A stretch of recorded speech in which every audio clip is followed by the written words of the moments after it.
भक्तजनों, आज आप सुनेंगे कहानी सूर्या देव की। कहानी है सूर्या देव की, जिनके जन्म लेते ही डर कर भाग गए थे राक्षस से। शिव जी ने त्रिशूल से कर दिए थे 3 टुकड़े। अभी कुछ देर पहले तक तो काफ़ी रोशनी थी, सब कुछ साफ साफ नजर आ रहा था। अब यह अचानक क्या हो गया? धीरे धीरे यह उजाला कम होता गया और फिर अब तो अंधेरा इतना है कि हाथ को हाथ नहीं सूझता। ऐसा क्यों हुआ? यह भी कोई एक दिन की बात तो नहीं, कल भी ऐसा ही हुआ था, परसों भी और उससे पहले भी। क्या अब आने वाले कल भी ऐसा ही होने वाले हैं? पहले रोशनी और फिर धीरे धीरे अंधकार। संभव है कि यह कुछ वही सवाल रहे होंगे जो वैदिक लोगों ने हर रोज रात और दिन होते देखने के बाद महसूस किए होंगे और फिर एक दूसरे की भी जिज्ञासाओं और अनुभवों को सुनकर कोई निष्कर्ष निकाला होगा। इस निष्कर्ष में इस बात का जवाब सामने आया होगा कि दिन के उजाले की बजाय आसमान में सोने की तरह चमकता, आग जैसा दहकता एक सुनहरा पिंड है।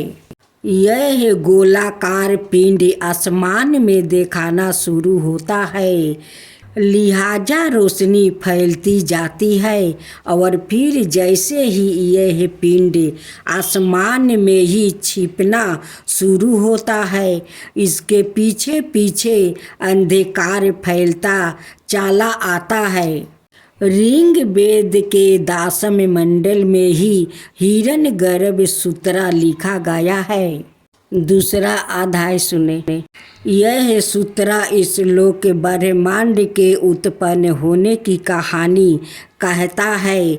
वेदों में यही पहली बार हिरण्यगर्भ शब्दों का इस्तेमाल हुआ है, जिसका अर्थ है ब्रह्मांड रूपी अंडा। यह इस लोक कहता है कि जब कहीं पर कुछ भी नहीं था तो जीवन एक अंडे नुमा पिंड के भीतर था। यह इस लोक बिग बैग जैसी थ्योरी का भी संकेत देता है। इसी पिंड में विस्फोट से ब्रह्मांड के सभी तत्व बने, धरती, जल, अग्नि, आकाश और वायु के ही साथ साथ चंद्रमा और सूर्य। सूर्य वैदिक काल का पहला देवता है। सूर्य जो अकेला ही धरती के लिए प्रकाश, गर्मी और एनर्जी का सोर्स है और वैदिक काल के लोग द्वारा पहचाना गया सबसे पहले देवता भी है। सुनहरे उजाले और आग की तरह दहकते हुए रंग के कारण ही सूर्य को अपना सबसे पहला नाम हिरण्यगर्भ मिला है। हिरण्य शब्द का अर्थ सुनहरा होता है। ऋग वेद के हिरण्यगर्भ सूत्र के पहले इस लोक में सूर्य को धरती और आकाश को धारण करने वाला बताया गया है और उसी रूप में उसकी उपासना करने के लिए भी कहा गया है। अब तीसरा अध्याय। यह तो हुई सूर्य की उपासना की बात, लेकिन सूर्य का जन्म कैसे हुआ? इस सवाल का जवाब विष्णु पुराण के लिखे हुए एक घटनाक्रम से मिलता है। विष्णु पुराण की कथा कहती हूँ कि जब कहीं कुछ था ही नहीं, तब उस विराट पुरुष पुराणों में भगवान विष्णु को पहले विराट पुरुष कहा गया है। अच्छा से दूध जैसा सफ़ेद एक सागर बना, उस क्षीर सागर में पीपल का पाता बना और उसी पत्ते पर एक शिशु लेटा हुआ दिखाई दिया। यह शिशु अपनी ही इच्छा से विकसित होता गया और पूर्ण पुरुष बन गया। उसके 4 हाथ थे और सिर पर नागों की छाया थी। उस विराट पुरुष ने आँखों खोली तो नेत्रा से निकला प्रकाश सूर्य बन गया। मन से बना चंद्रमा, कानों से धावानी और उसकी सांसों लेने की इच्छा के कारण ही ब्रह्मांड प्राण बाहु से भर गया। यजुर्वेद में इस पूरी प्रक्रिया का वर्णन इस श्लोक में हुआ है। भाव उस विराट पुरुष के मन से चंद्रमा, चक्षु से सूर्य, क्षेत्र से बाहु और प्राण हृदय से संपूर्ण जगत उत्पन्न हुआ। क्यों कहे जाते हैं सूर्य नारायण? भगवान विष्णु की आँखों से उत्पन्न होने के कारण ही सूर्य देव उनके ही नाम नारायण से जाने जाते हैं।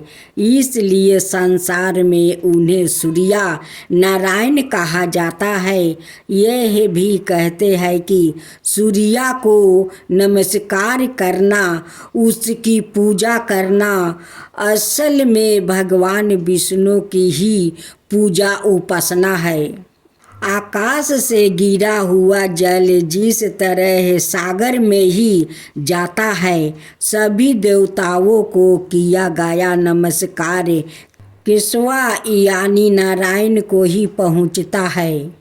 इसके अलावा ब्रह्मा पुराण भी सूर्य के शक्तिशाली प्रभाव और उनके ऐश्वर्य को स्वीकार करते हैं। ब्रह्म पुराण कहता है, यही वजह है कि देवताओं में सूर्य को सबसे श्रेष्ठ और नारायण की तरह ही सम्मानित बताया जाता है। हालांकि देवताओं के राजा इंद्र है। पुराण कहानियाँ कहती है कि इस पद अलग अलग समय पर अलग अलग इंद्र रहे हैं। सूर्य को उन देवताओं में शामिल बताया जाता है जो कि इंद्र की सभा में बैठते हैं। इसके बावजूद कई कहानियाँ ऐसी है कि जिनमें सूर्य की जगह देवताओं में सबसे अलग और ऊंची रही है। अब चौथा अध्याय। इनमें सभी कहानियाँ में एक कहानियाँ तो सूर्य के जन्म की ही है, जिसमें सूर्य को सभी देवताओं के रक्षक के रूप में बताया गया है। कहानी के मुताबिक एक बार देवों की लड़ाई दैत्यों के साथ हो गई। दैत्यों जीत गया और देवताओं को भागना पड़ा। तब सभी देवताओं अपनी माँ अदिति के पास गया।